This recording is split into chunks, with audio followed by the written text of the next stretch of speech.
بسم الله الحمد لله والصلاة والسلام على رسول الله وعلى آله وصحبه ومن والاه. وبعد, all praise due to Allah and His praise and blessings and peace be upon our Prophet Muhammad sallallahu alayhi wasallam, his family, his companions and his followers until the day of judgment. We're still commenting on Hadith al-Nabi sallallahu alayhi wa alihi wasallam. يسلم الصغير على الكبير والمار على القاعد والقليل على الكثير في رواية والراكب على الماشي. That the Nabi sallallahu alayhi wa sallam said, the young should greet the old, the passer-by should greet the one who is sitting, and the small group of people should greet the large one. In another narration, and the one who is riding should greet the one who is walking. And we mentioned so many of the rules in relation to this ahadith. And one of the things that I think the last point that we mentioned is, if you enter a gathering of people, there is like a bunch of people, do you shake hands with every one of them? And we mentioned that there is two opinions among scholars. Some said no. And there is no proof that the Nabi sallallahu alayhi wa sallam ever or his companion used to shake hands with everyone in the gathering. They will say, Assalamu alaikum wa rahmatullah. Like this brother, for example, will shake hands with everybody. Is that from the Sunnah? We don't know that the Prophet used to do that. The hadith talk about when two people meet each other, they shake hands with each other. But there is nothing to prevent also this from happening. As Shaykh al-Albani rahimahullah said, that there is a general rules wherein Nabi sallallahu alayhi wa sallam, or general virtue, where Nabi sallallahu alayhi wa sallam said, anytime you shake your hand, you shake your Muslim brother's hand, your sins fall from your record, the same way the dry leaves fall from the tree. We said also that there is difference between shaking hands and repeating the salam. So if I shake hands, let's say the gathering has 10 people, and I'm going to shake everyone's hand, all the scholars said, you don't say, Assalamu alaikum wa rahmatullah, Assalamu alaikum wa rahmatullah, Assalamu alaikum wa rahmatullah, Assalamu alaikum. You say it one time, but you can shake the hands of each and every one. As tikraru salam, laysa lahu asl. Because you give salam when you come, when you approach, but to repeat the salam, not correct. Also we said that the ulama rahimahumullah, like Shaykh al-Islam bin Taymiyyah, al-Izz ibn Abd al-Salam, and many others, said, أن السلام والمصافحة بعد الصلاة من بدع الصلاة. That the ulama said that shaking hands with people after salah as part of the ritual or part of the practice after finishing the salah, the salat al-dhuhr, al-asr, or salat al-mafruḍah, people shake hands with each other. And ulama rahimahullah said that's bid'ah. It's innovations in religion. لم يفعلها النبي صلى الله عليه وسلم ولا أصحابه. Nabi sallallahu alaihi wasallam never did that, nor any one of his companions, radiyallahu anhum wa ardahum. Unless two people didn't see each other for a long time. Somebody was traveling, somebody you haven't seen for a while, or there is, a special occasion. That's why you say, oh, I haven't seen you for a while. Shaykh Waleed, you've been traveling, or where you been? Muhammad, mashallah, just came, and so forth. Shaykh ibn Baz rahimahullah was asked if somebody extend his hand to shake your hand in khutbah al-Jum'ah. You are in Jum'ah, listening to the khutbah, and somebody reach out to you, Assalamu alaikum wa rahmatullah. What should you do?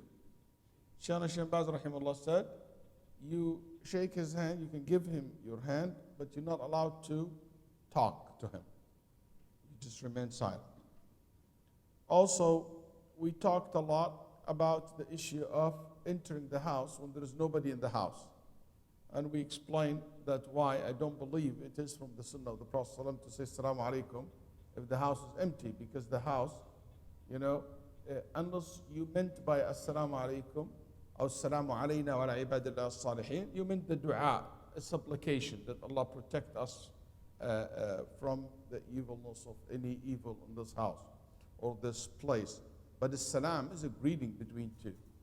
We also talked about the issue of hugging and kissing, and we talked about that this is part of the culture. But you make sure that you respect that culture, because in certain culture, kissing is not something acceptable. And it can be a problematic, especially with the different culture. Okay? Like, and I give you example of a real case where a person who's an older man saw a child in a restaurant, okay? And as part of where he came from, kissing the children and hugging them is something normal, even if it's a stranger.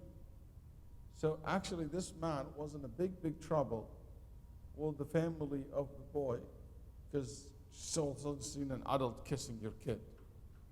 That's just in American culture, not something acceptable. And I'm aware of a couple of cases, at least, in the national scene, and one of them actually in trial, person claiming that he used to kiss and hug as part of the culture, while somebody accused him of sexual harassment. So you will see that you have to respect that culture. Then we talked about the issue of if someone came into the gathering, am I allowed to stand up to give that person salam? We said before, as long as as long as the person who coming in don't want people to stand up for him out of, like the kings and the dictators and honoring him, and that's not allowed in Islam. And ulama rahimahullah, many of them said what is forbidden أن يجلس الرجل ويقف الناس حوله. Yani when you enter, you sit, but people don't sit. People stand up and keep standing while you're sitting. كثير من أهل العلم, many of the ulama said that the ahadith that forbade standing for the person who entered, when somebody enter and sit and people standing around him, like the king, or president, people cannot sit, just standing next to him, and that's in Islam not correct. Somebody, let's say, has a business or a manager wants every employee to stand up while he's sitting talking to them. That's a form of arrogance. And there is plenty of stories from the Salaf rahimahullah ta'ala. They used to be very careful about this issue.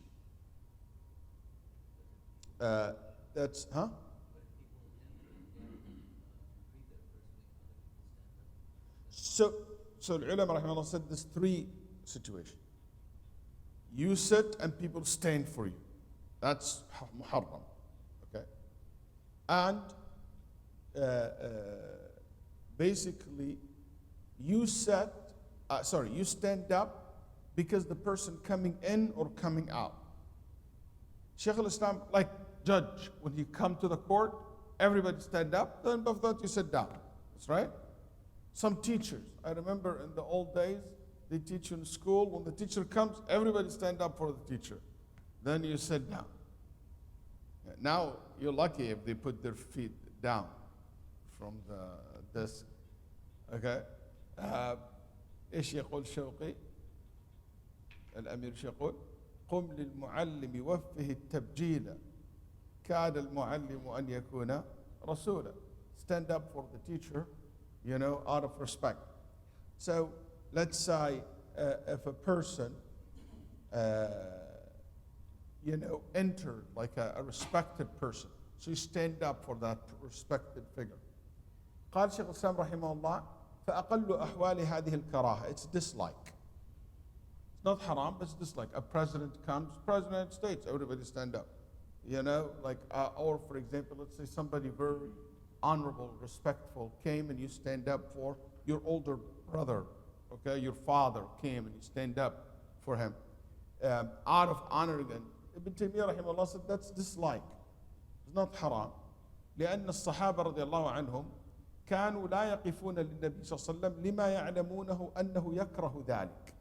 The Prophet صلى الله عليه وسلم companion did not used to stand up for the Prophet صلى الله عليه وسلم when he entered. And nothing can be better than Muhammad صلى الله عليه وسلم. No king, no person, no father, no older, nothing. Okay? Can be better than Muhammad صلى الله عليه وسلم. And they said they didn't do that because the Nabi didn't like that. He disliked that. It's not because haram, because they know that he doesn't like that. He disliked it. And the third situation, that you stand up for the person who entering to welcome the person. Shake his hands. يعني مثلا somebody came while we came to give me salam. I'll stand up and give him salam. Okay? Or to help him, or to offer him my place. This is permissible. And Nabi sallallahu alaihi wasallam, when his daughter Fatima used to enter, كان يقوم يسلم لها ويجلس مكانه. He will stand up, shake her hand, and welcome her to sit in his place. And she will do the same for him, sallallahu alaihi wasallam. Also to help, like when Sa'd ibn Mu'adh came and he was bleeding, he قال قوموا إلى سيدكم. ما قال قوموا لسيدكم, قوموا إليه. Go help the leader of Al-Ansar when he came, and he was Sa'd ibn Mu'adh, when he was injured. Also, there is several incidents like this. So that type of standing, it is permissible.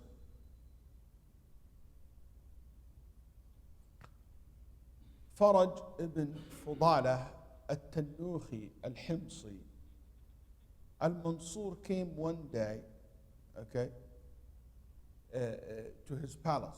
Al-Mansur has a palace, it's called Qasr al-Dhahab, a palace of gold. There's a lot of gold in this palace. So if you hear about kings today and presidents, and Manhattan apartment has gold toilets and faucets and stuff like that, you know, it's not something new. So Al-Mansur and Al-Mansur lived at what? 170 Hijri. What year is Hijri this year? 1441. We're 1441. We talk about a time of 174. How far this is in history? Okay?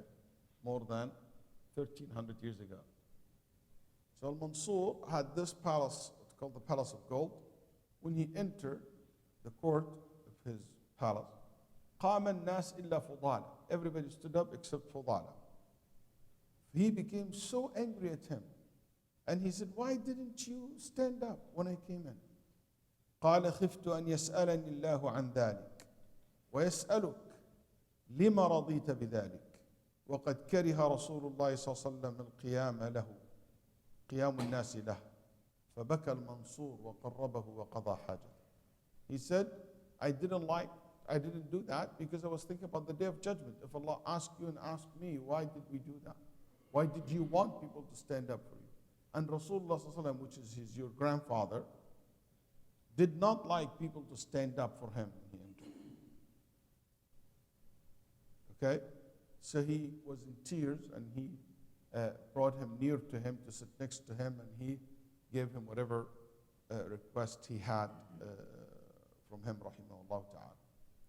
I wish that this kind of story and this kind of etiquette will be taught to the grandson of Rasulullah sallallahu alaihi wasallam today, who are kings of Morocco and Jordan, and this kind of attitude of humility, and you know, and other than them as well, other kings and sultan around the world.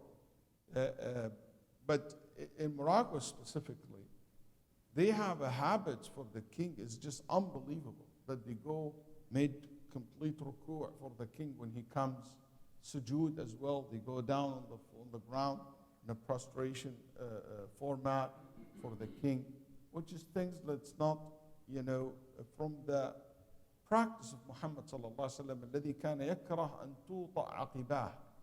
He did not like when he walks sallallahu alaihi wasallam that somebody will walk behind him. People either walk on the sides or in front of him, but behind him, no. I'm no king. Sallallahu alaihi wasallam.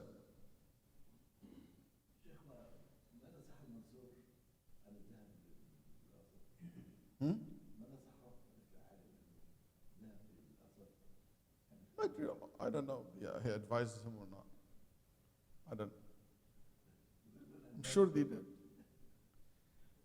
Now the next hadith. وعن علي رضي الله عنه قال قال رسول الله صلى الله عليه وسلم يجزئ عن الجماعة إذا مروا أن يسلم أحدهم ويجزئ عن الجماعة أن يرد أحدهم. رواه أحمد والبيهقي Ali ibn Abi Talib, may Allah be pleased with him, reported that the Prophet ﷺ said, when a group of people pass by, it is sufficient if one of them extends the greetings on their behalf. And it's sufficient if one returns the greeting on behalf of the group. So you don't need to have everybody say wa alaykum assalam wa rahmatullah. And you don't have to have everybody say assalamu alaikum. So if we enter as a group and one of us said assalamu alaikum, it's enough. And if we enter two people and one of them said wa alaykum assalam wa rahmatullah, is what? Enough and sufficient as well. This hadith al-Mu'allif rahimahullah said it's reported by Ahmad al-Bayhaqi. Shaykh Baz rahimahullah said that I looked in Musnad al-Imam Ahmad rahimahullah and I couldn't find it in Musnad al-Imam Ahmad. Okay? He said also al-Bayhaqi reported it, and it isn't al-Bayhaqi. But al-Hadith also in Sunan Abi Dawood, which is more appropriate to refer to over al-Bayhaqi. That's right, because it's the Sunan. But in this hadith, there is a man by the name of Sa'id ibn Khalid al-Khuza'i. And this man is a weak narrator, as Imam Bukhari, wa Daraqutni, wa Abu Zur'at al-Razi said. But the hadith itself, the meaning is correct. The meaning is agreed upon. But as a statement from the Prophet ﷺ, no. Even some ulama, like Shaykh al-Albani rahimahullah, in his book Irwa al-Ghalil, tried very hard to say that this hadith is hasan, acceptable, because of other narrations to back it up. But I'll tell you the truth, that all these narrations or the other narrations that Shaykh al-Albani rahimahullah mentioned is not enough, because the whole entire hadith goes around yadur ala rajul ismuh Sa'id ibn Khalid. And Sa'id ibn Khalid al-Khuza'i, as you heard me saying, is a weak narrator. Not only that, but also that Abdullah ibn al-Fadl did not hear from Ubaydullah ibn Abi Rafi'. And that means there is inqita' fil hadith. There is also a missing link, because there is two did not meet each other, did not hear from each other. That's why I don't believe that even with the narration that Shaykh al-Albani rahimahullah brought to back this narration up, is not an authentic narration from the Prophet sallallahu alaihi wasallam, but the meaning is agreed upon. Yes. Yeah, all of them. كل الروايات تدور على هذا الرجل.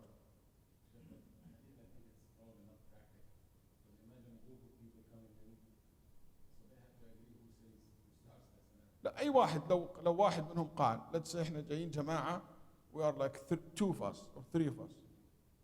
We came to a gathering, عزا or whatever gathering, and one of us said السلام عليكم. خلاص, the rest don't need to say السلام عليكم. قول واحد عند الفقهاء. So الفقهاء, all of them agree on the meaning. If we coming as three of us and one of us said السلام عليكم, I don't need to say it. It became sufficient. And if one of the gathering said wa alaykum assalam, there is no need for the rest to say wa alaykum assalam wa rahmatullahi wa barakatuh. Al-jama'ah, two and up. Some of the fuqaha, مثل Ahnaf, they say three and up. But the correct opinion is two and up. That's why if two pray together, we call it jama'ah. So as long as there is jama'ah, that's why we say Salatul Jumu'ah, the minimum is two, because that's what Salatul Jama'ah goes with. Somebody giving the khutbah and somebody giving the adhan. And listening. Okay? طيب. الحديث هذا فيه فوائد وأحكام كثيرة also. Number one, it shows you that if one person gives salam, it will be sufficient. One person reply, it will be sufficient for the rest. But what if everyone would say wa alaykum assalam? Everyone would say assalamu alaykum. Khair wa barakah. Because he said you take 30 hasana, 20 hasana and so on. But it is sufficient. Okay? ابن عبد البر رحمه الله ذكر أن أهل العراق جعلوه فرضا متعينا على كل واحد من الجماعة المسلم عليهم. Ibn Abdul Barr rahimahullah said that some of the scholars in Iraq used to say, if I say, let's say there is 10 people here, I said, Assalamu alaikum wa rahmatullah. تذكرون, if you remember, we said, Assalam sunnah wa radduh wajib. Assalam, initiating it sunnah and replying is what? Must. So those scholars said, if I say Assalamu alaikum to 10 people, that means replying to it is wajib upon each and every one of them. طيب. And also, they said that this is also the opinion of Abu Yusuf, which is the student of Imam Abu Hanifa rahimahullah ta'ala. One of the evidence that is kind of strange, they use the hadith in al-Bukhari, that the Nabi sallallahu alaihi wasallam said that Adam came to the gather of angels. And Adam said, Assalamu alaikum. فردت الملائكة وعليكم السلام ورحمة الله وبركاته. قال الله هذه تحيتك وتحية أولادك من بعدك. The hadith, we studied this before, or we mentioned it before, that Adam gives salam to the angels and the angels reply. So those scholars said, since the angels, all of them reply, all the group should reply. لكن لا يخفى أن هذا في بعد. It's obvious. That's not a proof. Can anybody tell me why it's not a proof? It's a very weird, it's very, weird, this is not a good word. It's very strange to use this as an evidence. Anybody can tell me why? Angel committed to do, so if Allah told them that, we should do that as well. Yeah, we cannot make qiyas on what the angels do, and we said we do the same. الأحكام الشرعية المنطبقة على الملائكة لا تنطبق علينا. The rules that apply to angels do not apply to us. Number one. Number two, he might say it's not the angels, the Adam عليه السلام. عندنا قاعدة. This is a rule. Remember this. شرع من قبلنا ليس شرعا لنا. Any sharia belong to a prophet or messenger or nations before us do not apply to us. This rule, يعني if there is certain legislation has to do with Musa, Isa, Dawood, Sulaiman, Yusuf, anyone before Muhammad sallallahu alaihi wasallam, we cannot say, oh, because Yusuf did this, I'm allowed to do that.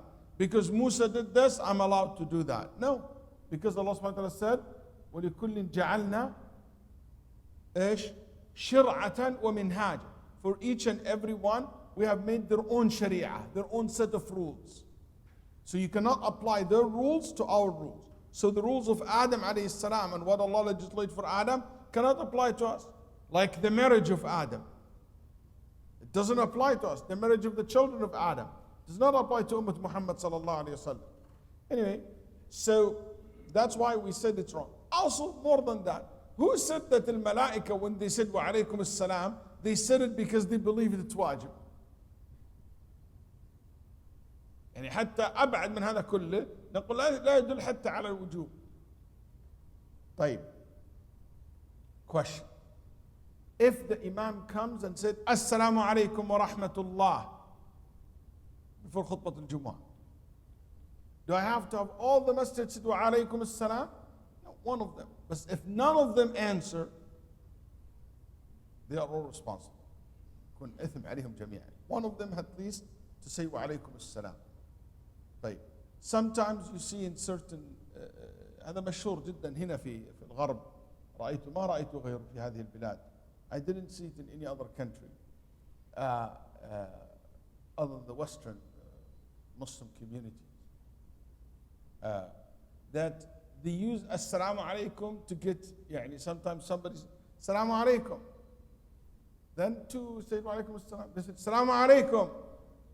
He wants everybody in the gathering to say wa alaikum assalam wa rahmatullahi wa barakatuh. That's not right. خلاص, if one person said wa alaikum assalam, sufficient. You want to get everybody's attention, say please be quiet. Don't say wa assalamu alaikum تقعد تكرر السلام. Salam ibadah, salam an act of worship. We have to respect that. Salam ibadah, والعبادات مقيدة محترمة. العبادات, it has to be respected the way it was legislated. Also, this hadith applied to leaving the gathering as well as approaching.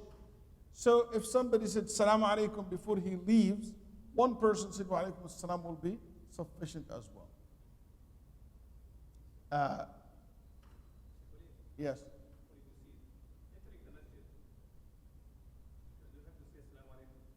Yeah, we talked about this before. Nabi sallallahu alaihi wasallam would say Salaam alaikum when he entered the masjid. Yes. And you give salam to people when you enter the masjid. But you give salam to people after you pray Tahiyyat al-Masjid. We talked about this before. After you say pray Tahiyyat al-Masjid, say Assalamu alaikum. قالوا لأن تحية الله أولى من تحية العباد. Greeting the masjid and the right of Allah take precedence over the greeting of people. And if you see someone particular praying, you only give him salam if you know how he will reply. So if you think that he is knowledgeable enough to understand, because he replied by saying like this, without talking. Next hadith. قال رسول الله صلى الله عليه وسلم وعنه طيب عنه يعود على مين؟ ها؟ لا وعنه قال رسول الله صلى الله عليه وسلم.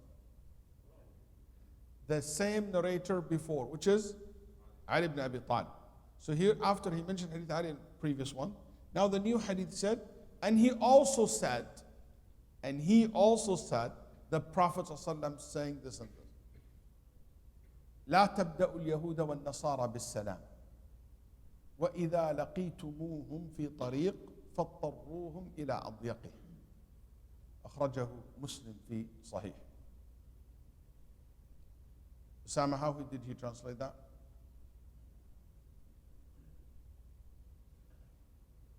You have the translation? Okay, you have. Sorry, I thought you reading that. You read it? Anyone? Microphone? Microphone? So sisters can hear.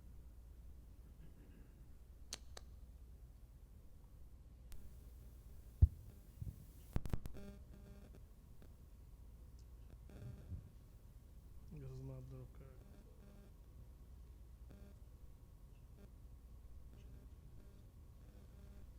Go ahead. Do not start.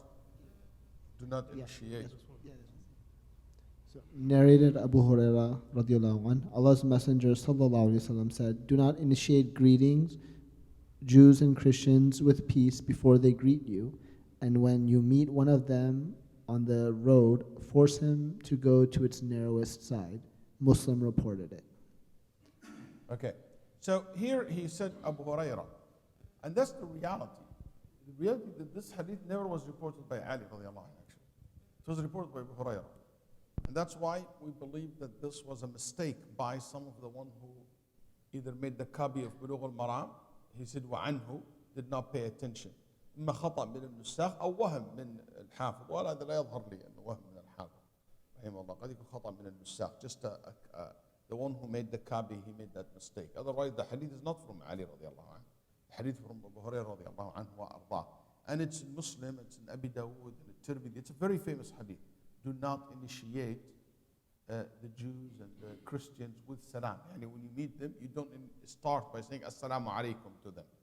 When you meet Jews or Christians, you don't start them by saying assalamu alaikum, peace be upon you. And if you see them in a road, the hadith said, make sure that you force them into the narrowest or to the side, the narrowest of it. What this hadith means, we'll talk about what this hadith means in a little bit.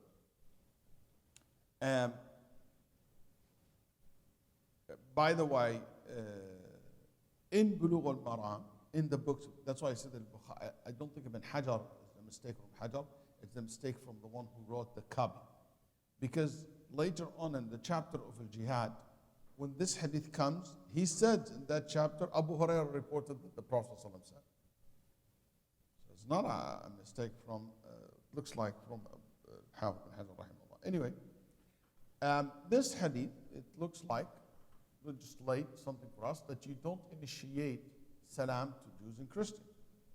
And this issue is not something agreed upon between the scholars. Number one, there is a group of scholars said, you're not allowed to start or to initiate the non-Muslim by saying Assalamu alaikum.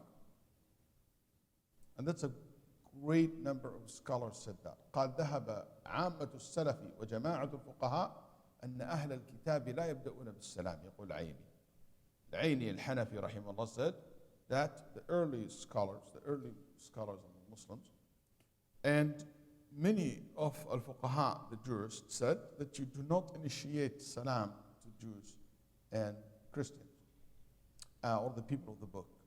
And even some of the salaf, like Ibn Umar radiallahu an, used to be very strict, that they claim that once he gives salam to someone and he find out that he was not, he was a dhimmi, one of the people of the book, and he said, give me back my salam. قَرُدَّ عَلَيَّ سَلَامِي. Okay? And that's Ibn al-Arabi al-Maliki said basically that. Even though Ibn al-Arabi is a Maliki faqih, he said that, but his Shaykh, which is Imam Malik, don't agree with that. Imam Malik was asked, if you greet and you said Salaam alaikum to a Christian or Jews, do you ask them to take it back, or do you make any statement to show objection? He said no. Anyway, what's their proof? Their proof is this hadith. He said this hadith is very explicit. قال لا تبدأ, do not initiate the Jews and Christians by saying Assalamu alaikum to them. Do not start by greeting them Assalamu alaikum. He said this hadith is very explicit, and that's what they hold into. The other group of scholars said no, you are allowed to start the people of the book with Assalamu alaikum. And Ibn Abbas said that. Abu Umamah radiallahu anh said that. Sudi ibn Ajlan, some of the Shafi'iyya said that, as al-Mawardi rahimahullah. Al-Qadi Iyad, he's a Maliki, said that, and he mentioned the group of scholars of that. Ibn Abd al-Barr rahimahullah reported that Abu Umamah al-Bahili كان لا يمر بمسلم ولا يهودي ولا نصراني. Abu Umamah, which is a companion, anytime he passed by a Muslim, a Jew, a Christian, unless he will say Assalamu alaikum. He will initiate Assalam to them. وابن مسعود وأبو الدرداء وفضالة بن عبيد, all of them companions, like Ibn Mas'ud radiallahu anh, and Abu Darda, whenever they will meet Christian or Jews, they will, Ahlul Kitab, they will say Assalamu alaikum to them. Ibn Abbas once wrote a letter to a Kitabi, a Christian person or a Jew, and he said Assalamu alaikum to him. He started that. And Ibn Abbas was asked, how can you say Assalamu alaikum to people from the people of the book? He said, not the people of the book. Ibn Abbas قال ليس كتابيا, قال لو قال لي فرعون, هو بس كتابي. He said, if Fir'aun tell me something good, I will tell him something good. Another narration قال, if Fir'aun tell me بارك الله فيك, may Allah bless you, I will say, and may Allah bless you too. وفيك بارك. Also, Sufyan ibn Uyayna rahimahullah said it is allowed to say Assalamu alaikum to initiate salam, as well as Imam al-Qurtubi rahimahullah ta'ala. What's their evidence? Their evidence, they said, that the Nabi sallallahu alayhi wa sallam in many ahadith did not distinguish between Muslim and non-Muslim. He said, Afshu salam, sallim ala man ta'rif wa man la ta'rif. Give salam to those who you know and those who you don't know. Spread salam among yourself. And he said the ahadith about as-salam, it's very general. And Allah said, وَإِذَا حَيِّيتُمْ بِتَحِيَّةٍ فَحَيُّوا بِأَحْسَنَ مِنْهَا. If somebody greet you with something, you will greet with them with a better response. And we've been ordered to have good manners with everybody, Muslim and non-Muslim. Okay? And they don't believe that this hadith in Muslim changed that rules. And I'll tell you why. A third opinion, they said, no. We don't say it is allowed and we don't say it's not allowed. It depends. If there is a group of people, Muslim and non-Muslim, together, you're allowed to initiate as-salam. قالوا إذا كان هناك أخلاط, you say assalamu alaikum to everybody. Let's say you go to a program in a church and there is Muslim and non-Muslim in the audience, coming with you, you say assalamu alaikum to everybody. Why? They said because Usama radiallahu anhu said, and Sahih al-Bukhari or Muslim, Nabi sallallahu alayhi wa sallam passed by a gathering of Muslim and non-Muslim. And among them, abadatul asnam. Among them, people who worship idols. And Nabi sallallahu alayhi wa sallam told all of them, assalamu alaikum. Okay? Another group scholar said, no, it depends. You are allowed to greet the Jews and Christian and non-Muslim with initiate greeting with other than assalamu alaikum. You can say hi, good morning, imta sabahan, marhaban, what's up, whatever you want. You can say whatever you like, but assalamu alaikum, this word specifically for the Muslims.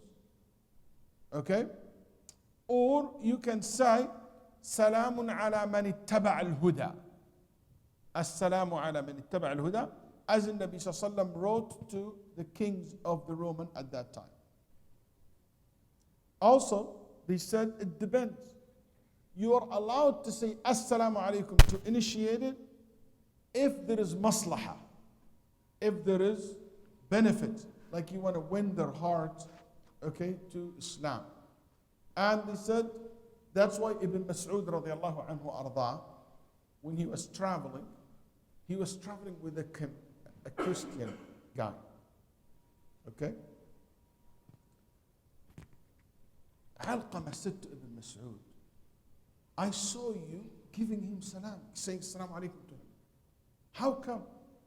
Isn't this like to say assalamu alaikum to initiate salam to non-Muslim? Ibn Mas'ud said, but this man, قال صاحبنا في السفر. This man is my companion.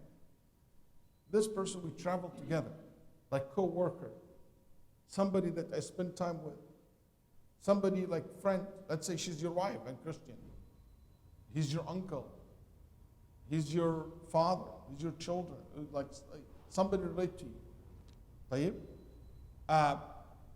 So that's why Ibn al-Qayyim rahimahullah said, if there is maslaha, you say assalamu alaikum to them. If there is no maslaha, you say something else. طيب.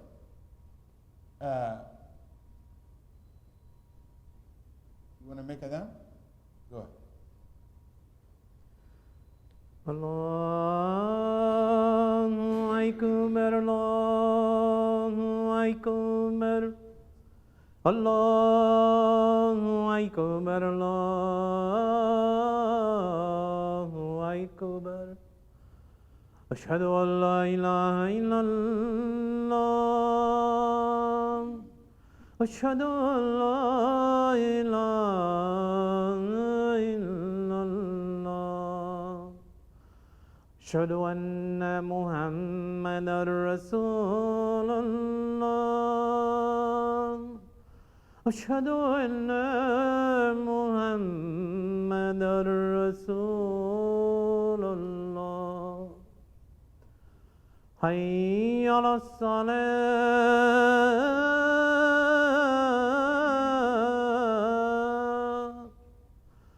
حي على الصلاة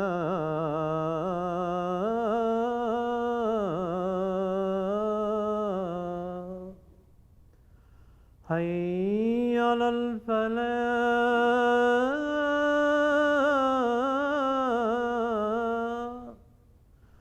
حي على الفلاح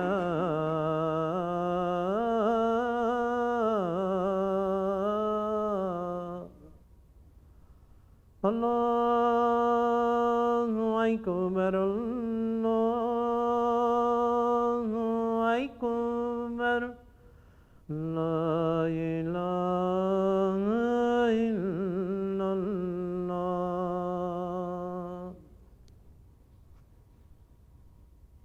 Hakim. Hakim.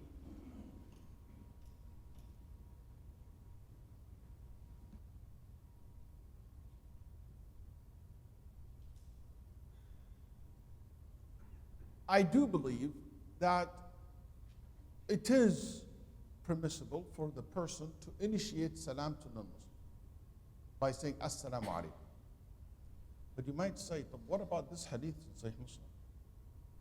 Hadith of Hurairah, do not start." It's very explicit.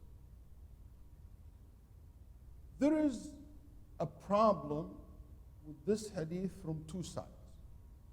Hadith Abu Hurairah, لا تبدأوهم بالسلام, even though it is famous, it's a problematic hadith.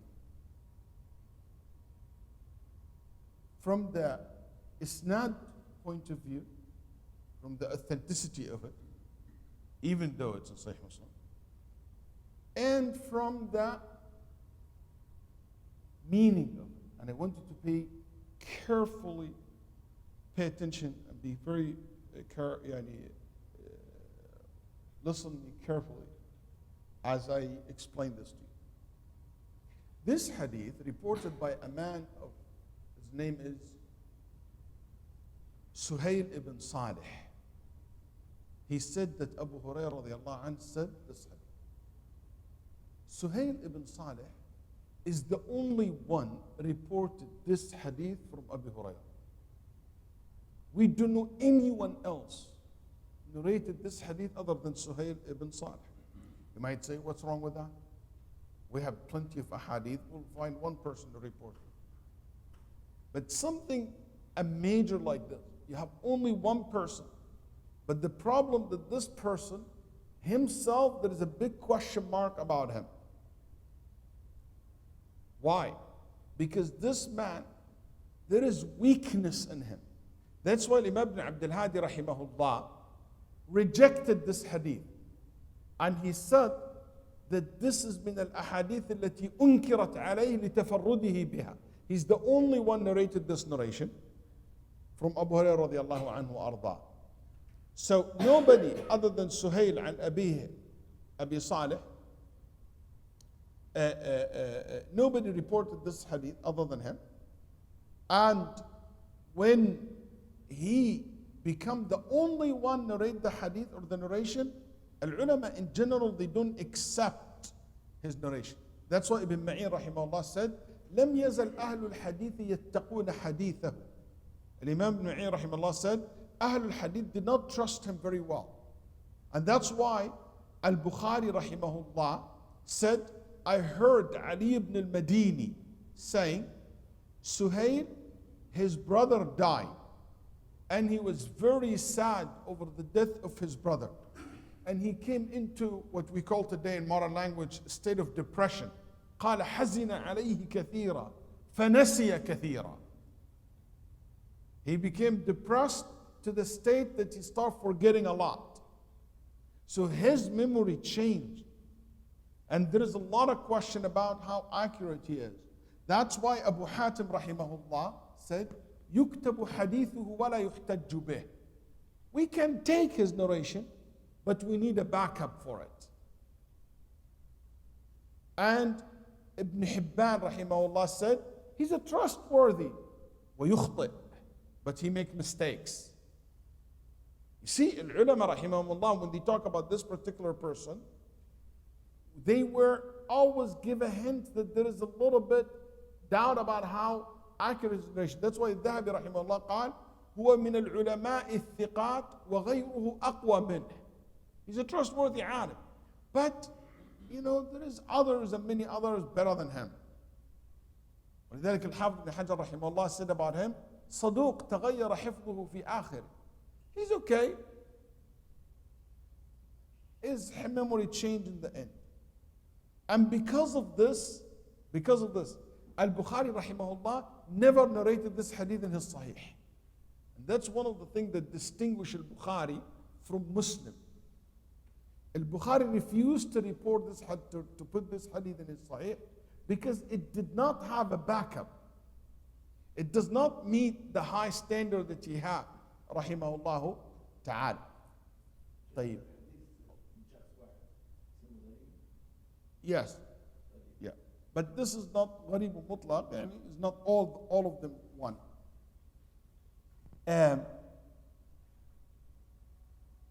So he reported this from his father, from Abu Hurairah radiallahu anhu arda, and as he said, لم يروه غيره.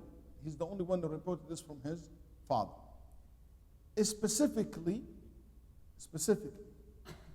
the addition of force them into the nearest of the road. واضطروهم إلى أضيقه. هذا اللفظ لا يوجد أبدا مطلقا في غير الحديث سهيل. That's the only one who mentioned this addition. Force them into the nearest of the road, the Jews and Christians. Also, there is another problem in the hadith. Sometimes he reported the mushrikeen. Sometimes he said the people of the book. Another time he said the Jews. So these three words, is not consistent in the way even he making the narration. And I'll tell you, if you look at this hadith, you will know it's not something he completely made. It's not completely made up. Okay? But there is a missing thing in the hadith which is explained. We understand that why there is missing things in the hadith. It's because of that his memory is not very accurate. What's that is missing? What is missing, what the other narrator mentioned. So the hadith was reported by other than Abu Hurairah, yes. This hadith reported by other Abu Hurairah, okay? But in a different way. And when you hear the different way this hadith was narrated, you will understand why Suhail ibn Abi Salih is a weak. Ibn Majah reported that Abdul Rahman al-Juhani radiallahu anh said that the Prophet ﷺ said, إِنِّي رَاكِبٌ غَدًا إِلَى الْيَهُودِ. Tomorrow, I'm going to the Jews. And I want you to come with me. Okay?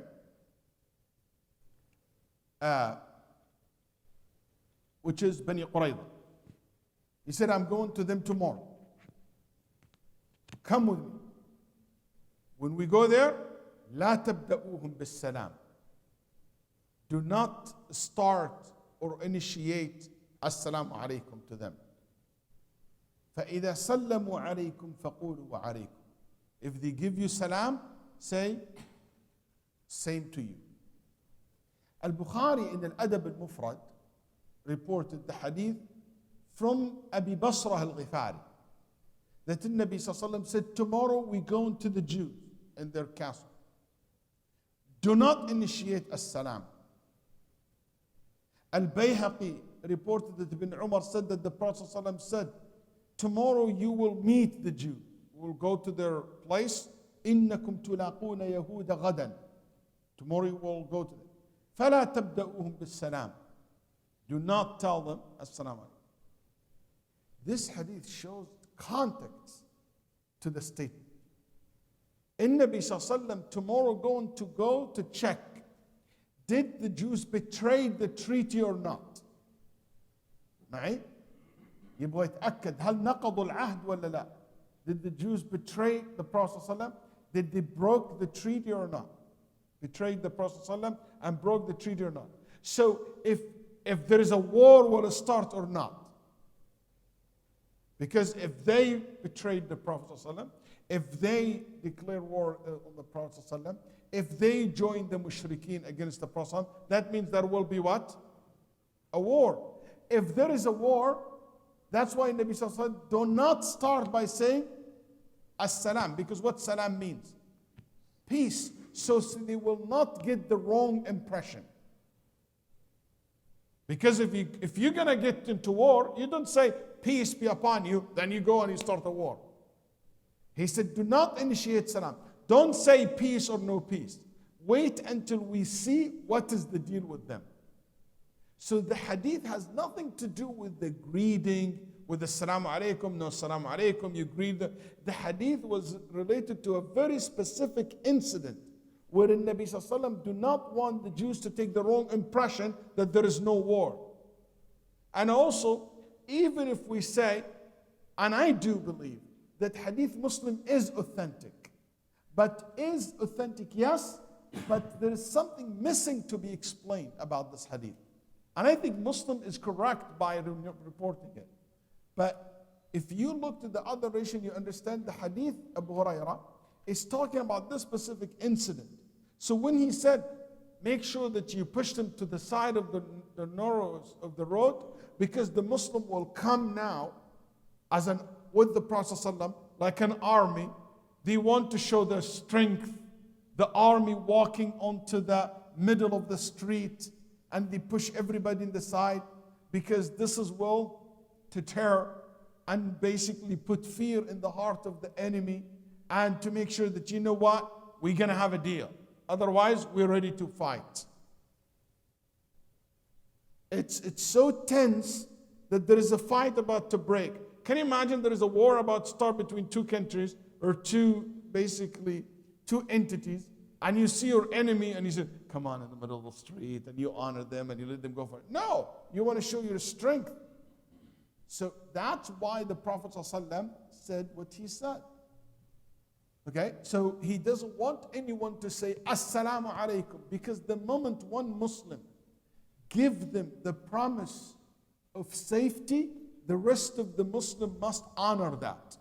قال النبي صلى الله عليه وسلم يسعى بذمتهم أدناهم. The Nabi صلى الله عليه وسلم said, the Muslim is like one body. If one of them give promise of peace, of protection, his word of protection, all the Muslim must honor this person. Cannot, at this point, to attack the person. And that's what Shaykh al-Islam rahimahullah and Ibn Taymiyyah mentioned, that this took place when the Nabi Sallallahu Alaihi Wasallam went to Yahud Bani Qurayza, because he don't want to give them a false impression that there is no war coming. No, he went to discuss with them what happened, and based on this discussion, the decision will be made. So no peace offered in the beginning until we see what has happened. So from this we understand that this hadith is not really a proof to say, or can be used to say we're not allowed to initiate greeting by peace or Assalamu alaikum to the non-Muslims. Is that understood? And that's show you the importance of understand the context of the hadith and the story behind it. So you understand. So no need for someone to say, oh, this hadith reject the hadith, this hadith is rejected. It's because Islam teach good manners. Hold on. You have to understand what's the story first. You always accuse your understanding, not the sunnah. دائما تتهم رأيك ما تتهم السنة. We know that the Prophet meant the best. Our role is to find out what that best is. Don't rush to accuse the Sunnah of the Prophet sallallahu alaihi wasallam. This is in regard to you initiating the salam. But what if a Christian or Jew said Assalamu alaikum? What happened here, especially in the election season, everybody comes and says Assalamu alaikum. What should we do? Anas radiallahu anhu قال نهينا أن نزيد على وعليكم.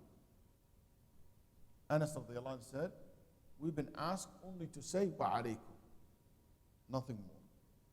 And that's the Hanafi position. Tahawi rahimahullah said that, and that's Abu Yusuf and Muhammad Hassan al-Shaybani said that as well. And also the opinion of the Shafi'iyya. Imam Nawawi rahimahullah said that the Shafi'iyya agreed that if somebody from non-Muslim said Assalamu alaikum wa rahmatullah, you say wa alaykum, that's it.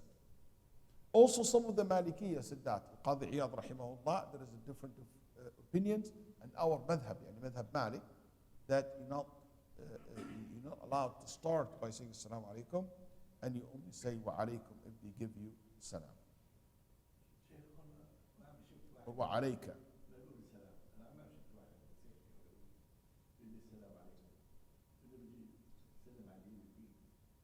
ما عمرك شفتهم في when they come here all the Congress running for Congress? No, in the Congress هنا. When they run for Congress, run for any position, they come to the masjid, what the first thing they say? Assalamu alaikum. An interfaith, yeah, obviously here, nobody gonna say salam, it's not part of the culture.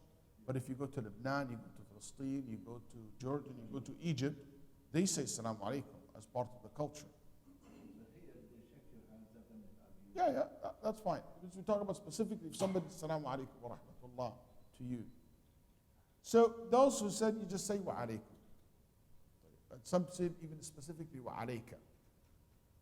Some said you don't reply at all with Assalamu alaikum. No alaikum, no al salam, nothing.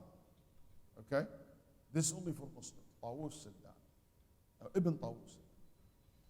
The third opinion, which is I do believe it's authentic, is the strongest one. You are allowed to say wa alaykum as-salam. And if they say assalamu alaykum wa rahmatullah, you say wa alaykum as-salam wa rahmatullahi wa barakatuh as well. Why? Because Allah said in Surah An-Nisa, وَإِذَا حِيِّيتُم بِتَحِيَّةٍ. If somebody greet you with a greeting, greet him with the same or more. Very clear. Also, and this is what the Sharia rules lead to. Justice, fairness, being nice and extra nice to people. طيب. طيب. النبي صلى الله عليه وسلم, didn't he say وعليكم? Yes, but he said وعليكم when they used to say السلام عليكم. السلام, it means death. السلام عليكم, it means death be upon you.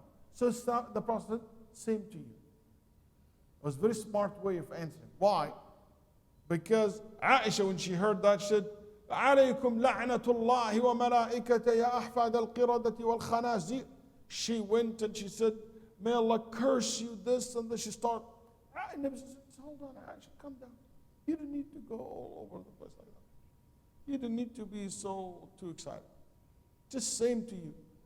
If they said peace, same to you. If they said death, same to you. Allah accept from us and will not accept from them. That's when you don't want to get into argument. Because if the Prophet said death to you, he said, I didn't say death. I said Assalamu alaikum. Assalamu alaikum. You heard me wrong. And you will go into back and forth, you said, he said, type of talk. He cut it off, he said same to you. But if you are clearly heard him saying Assalamu alaikum wa rahmatullahi wa barakatuh, the verse is very clear. You answer with the same or more. That's Ibn Abbas radiallahu anhu said, رُدُّ السَّلَامَ عَلَى مَنْ كَانَ يَهُودِيًّا أَوْ نَصْرَانِيًّا أَوْ مَجُوسِيًّا. Give back the salam to Christian, Jewish, or Majusi, pagan, someone who worship fire. As Allah said to us, if you've been greeting with a greeting, reply with it or better. So, and this is not sahih from Ibn Abbas. So Ibn Abbas used this verse to refer to replying to the greeting of Christian, Jews, or non-Muslim at large. And I told you what Ibn Abbas said. If Fir'aun said, Barakallahu feek, I would say, Barak. Because what Assalamu alaikum wa rahmatullah? Yani, I wish that Allah put His mercy in you, bless you, peace be upon you. All these are great things. If Allah subhanahu wa ta'ala bless someone, what can be better than that? طيب.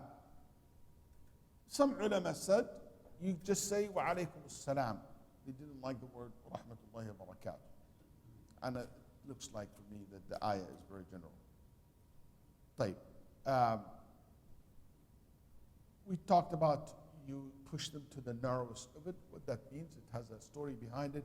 It was to show the strength of the army at that particular. So this hadith is in that particular incident. You cannot generalize rule out of it. You know, you see some non-Muslim on the road and you just, you know, with your car push him to the side of the road. Allah, the hadith said that. You know, no, that's not right.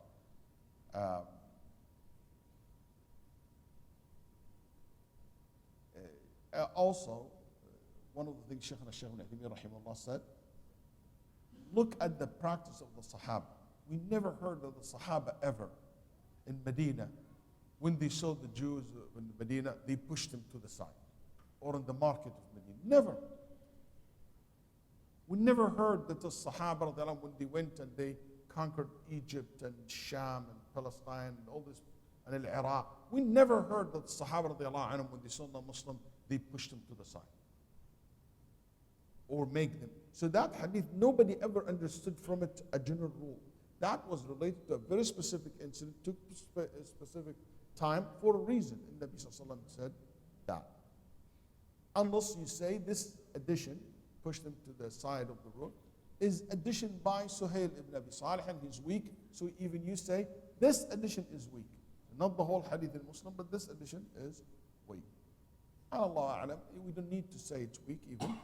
We have an understanding for it. And no doubt that Islam ordered us to have the best of manners.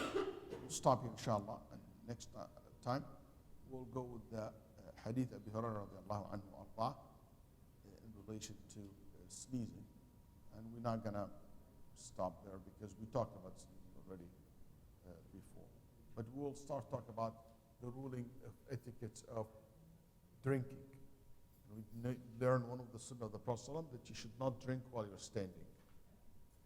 You should drink while you're sitting. We will talk about the rules of that, inshallah ta'ala. Sallallahu alaihi wasallam.